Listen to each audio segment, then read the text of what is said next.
Bonjour et bienvenue dans cette minute automnale. Je m'appelle Florie Vine, je suis une artiste plurielle et slow. Et aujourd'hui, je reviens avec une autre vidéo filmée dans la nature devant le pommier pour vous parler du premier ingrédient du voyage créatif qui est la simplicité. Donc le but de cette vidéo et des 5 suivantes qui vous attendent, c'est de vous présenter un peu plus en détail chaque ingrédient du voyage créatif parce que comme je vous expliquais dans la vidéo de présentation de la version 2020 du voyage créatif, c'est un concept qui est un petit peu abstrait et mon but avec ces vidéos c'est de rendre ça un petit peu plus concret dans votre tête et de vous montrer un petit peu comment ça peut vous être utile concrètement dans votre quotidien d'utiliser ce canevas du voyage créatif que j'aurais bien voulu avoir à l'époque où je me posais plein de questions. Donc commençons par l'ingrédient de la simplicité. Pour vous mettre un petit peu dans le contexte, la première fois que j'ai commencé à remettre en question justement ma vie et le sens que je donnais à ma vie, que je me sentais déconnectée de moi-même, que je sentais un manque de clarté par rapport à ce que je voulais pour moi dans mon quotidien, etc. Et un manque de clarté par rapport à mon identité en fait. C'était il y a 10 ans. Et en fait j'avais reçu une remarque au travail par rapport au fait que si je voulais participer à un événement de communication, puisque je travaille dans la communication, eh bien il fallait que je pense à mettre des chaussures plates et que j'ai bien conscience qu'il allait falloir soulever des cartons.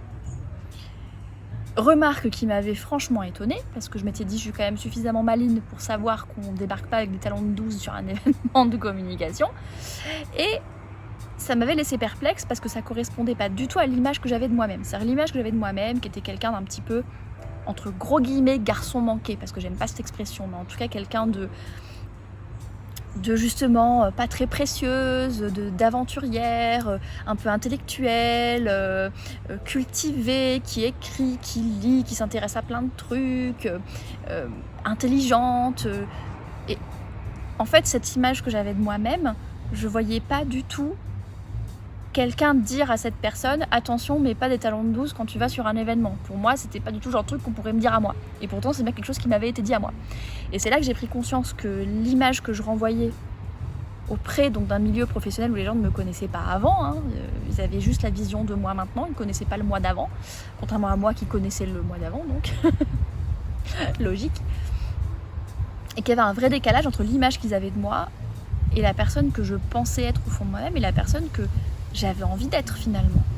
Donc ça a déclenché tout un tas de questionnements sur qui je suis réellement, comment je me comporte réellement, de quoi sont faites vraiment mes journées, est-ce que je suis vraiment la personne que je pense être et est-ce que je mène la vie que j'ai envie de mener. Ça avait généré tout un tas de questionnements.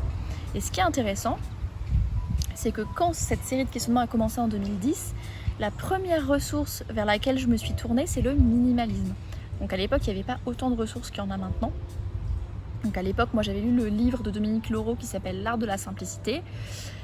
Et j'avais commencé par trier ma garde-robe. Puisque le problème c'était les fameux talons de 12, j'ai commencé par virer mes chaussures à talons, virer mes petites chemises, virer mes longs ongles manucurés, etc. etc.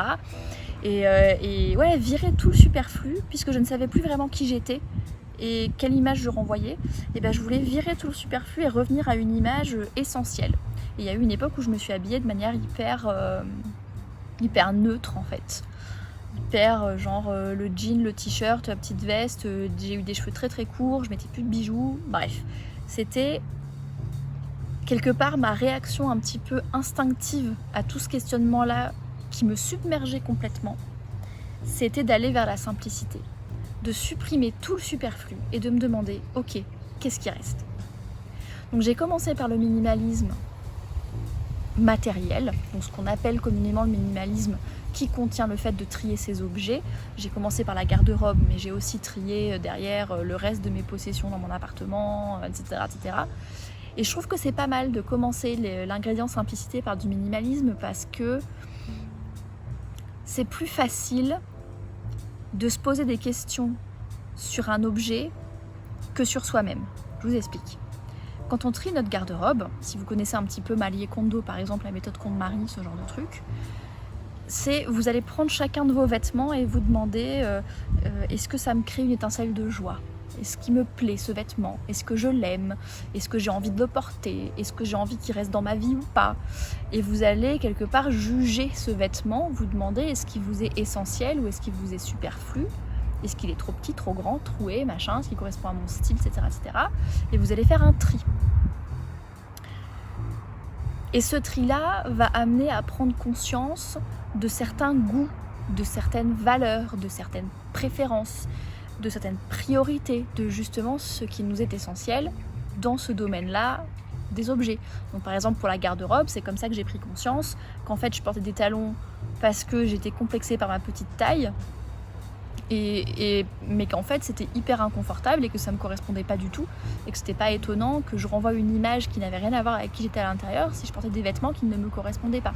Et donc le fait d'avoir trié ma garde-robe, donc fait du minimalisme matériel, m'a permis de me recentrer sur ce qui m'était essentiel à moi dans le cadre de la garde-robe, donc les matières que je préfère, les couleurs que je préfère, les coupes qui me sont les plus confortables, ce qui me correspond le plus par rapport à mon physique aussi, ce qui me plaît le plus, vraiment l'identité de style, le côté confort.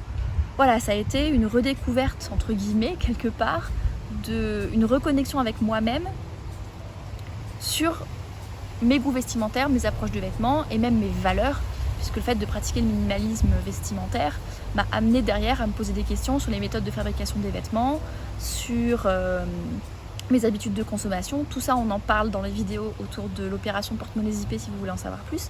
Mais tous ces questionnements éthiques-là ont commencé par le minimalisme matériel.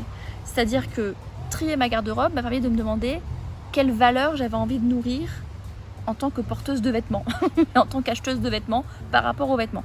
Et en fait, c'est plus facile, je trouve, de se poser ces questions-là, qui sont quand même des questions très profondes, de nos valeurs, de nos priorités, de nos goûts personnels, d'oser affirmer ces goûts personnels par rapport à une mode qui nous est dictée par l'extérieur. Quand on manque de confiance en soi, c'est pas forcément évident finalement d'affirmer je préfère les pantalons taille basse quand tout le monde met que des pantalons taille haute.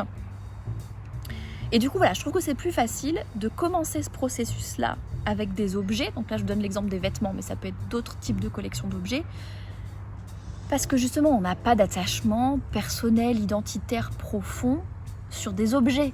Enfin au final que mon jean soit noir ou bleu, que je préfère les t-shirts col V ou col rond, bah c'est cool de m'en rendre compte, mais je vais pas avoir des gros problèmes existentiels parce que je me rends compte que j'ai acheté des t-shirts à col rond alors que je préfère les t-shirts à col V, c'est pas très grave en fait. Et du coup je trouve ça cool de commencer par un minimalisme matériel où on s'entraîne à se poser des questions importantes et où on s'entraîne à se reconnecter à soi, mais sur des sujets qui sont un peu plus légers, qui sont plus faciles, ouais. Des sujets sur lesquels c'est plus facile de se poser ces questions-là sans que ça remette en question toute notre vie, tout notre ego, etc., etc. Voilà, donc l'ingrédient simplicité, ça peut être pas mal d'entrer par la petite porte, qui est la porte du minimalisme matériel. Si vous avez envie d'aller plus loin autour du minimalisme, oh salut, le soleil ressort. Si vous avez envie de savoir plus sur le minimalisme, il y a beaucoup plus de ressources aujourd'hui qu'il n'y en avait en 2010.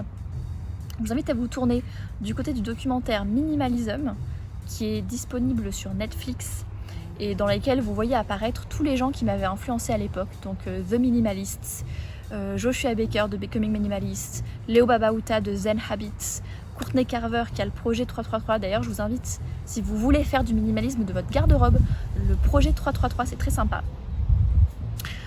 Et donc le réalisateur de ce documentaire s'appelle Matt Davella et il a une super chaîne YouTube qui met à jour régulièrement aujourd'hui. Donc si vous voulez aller voir ça, c'est sympa. Côté bouquin, je vous invite à découvrir Marie Kondo et sa magie du rangement. J'aime aussi beaucoup la méthode d'Anshali de Hideko Yamashita. Et bien sûr, je pense que c'est mon bouquin préféré, c'est L'essentiel et rien d'autre de Fumio Sasaki, que je trouve vraiment top pour mettre un premier pied dans le minimalisme si vous ne connaissez pas.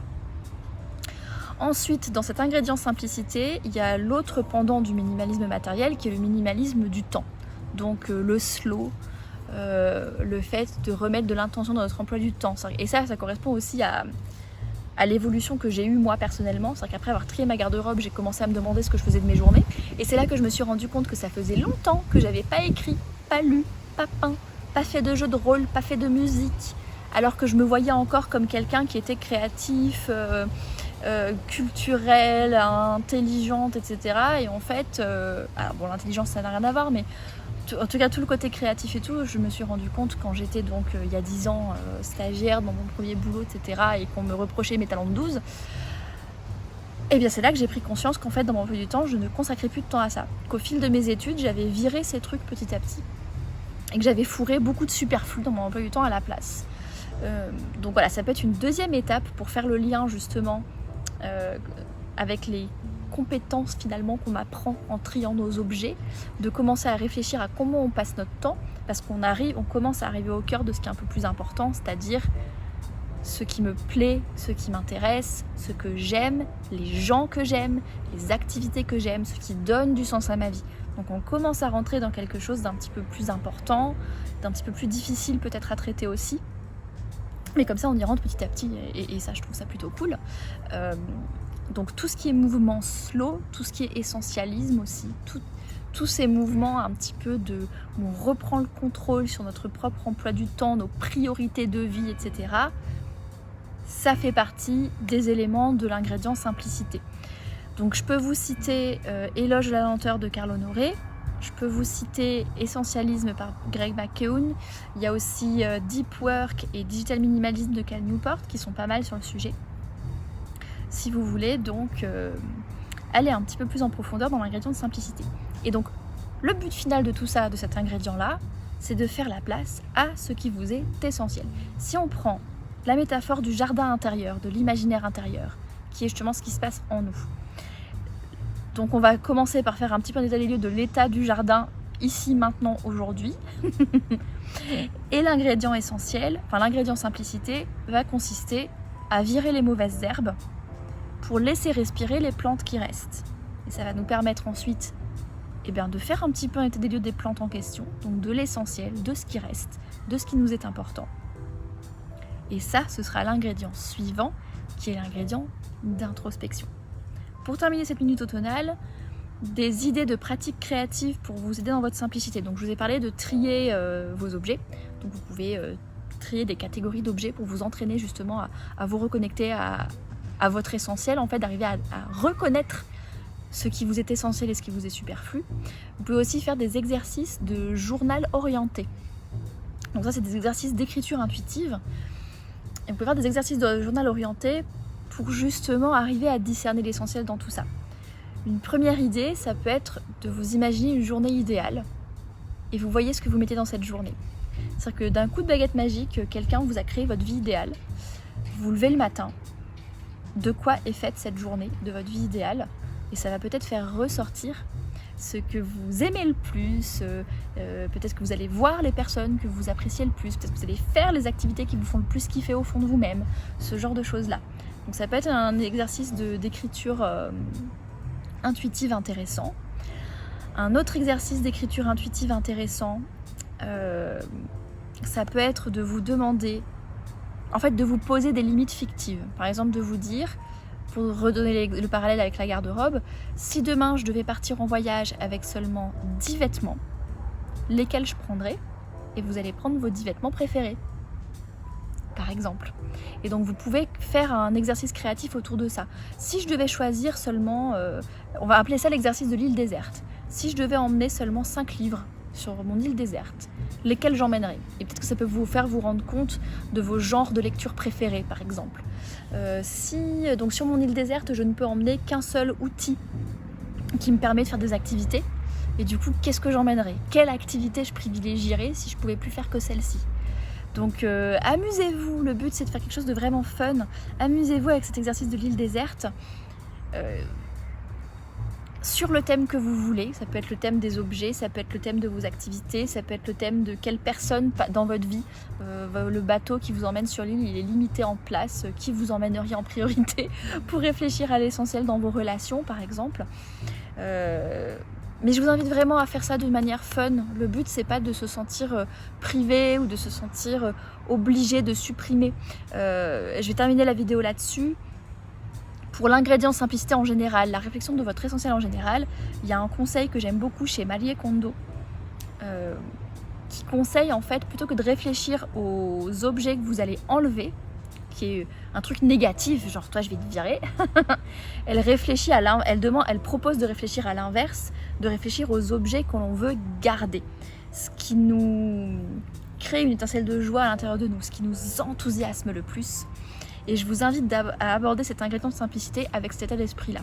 L'état d'esprit de ce que vous voulez garder dans votre vie, ce qui vous enthousiasme le plus, ce qui crée de la joie. Écoutez ce qui se passe dans votre corps, que quand vous définissez quelque chose qui vous est essentiel, vous êtes « Ah oui, là, je suis d'accord, c'est essentiel. Ça m'enthousiasme, ça me met en joie, ça me motive. J'ai envie de faire de la place à ça dans ma vie, dans mes placards, dans ce que vous voulez. » Voilà, donc suivez vos émotions positives à l'intérieur de vous et partez de ce que vous voulez garder dans votre essentiel. Je vous invite vraiment à adopter un état d'esprit positif par rapport à tout ça. Voilà, je vais m'arrêter là pour cette vidéo sur la présentation de l'ingrédient simplicité. J'espère qu'elle vous a été utile, qu'elle a un petit peu clarifié, concrétisé les choses. Vous pouvez voir plein de contenus que j'ai créés par le passé en article, en podcast, en vidéo. En vidéo, ça va être la playlist simplicité. Et puis en article et en podcast, ça va être sur le blog avec le tag simplicité, qui va vous montrer tous les articles sur le sujet.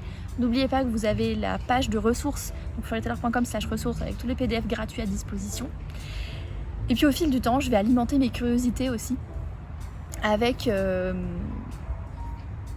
différentes ressources autour du voyage créatif pour justement canaliser tout ça, vous offrir des outils supplémentaires dans votre propre voyage créatif.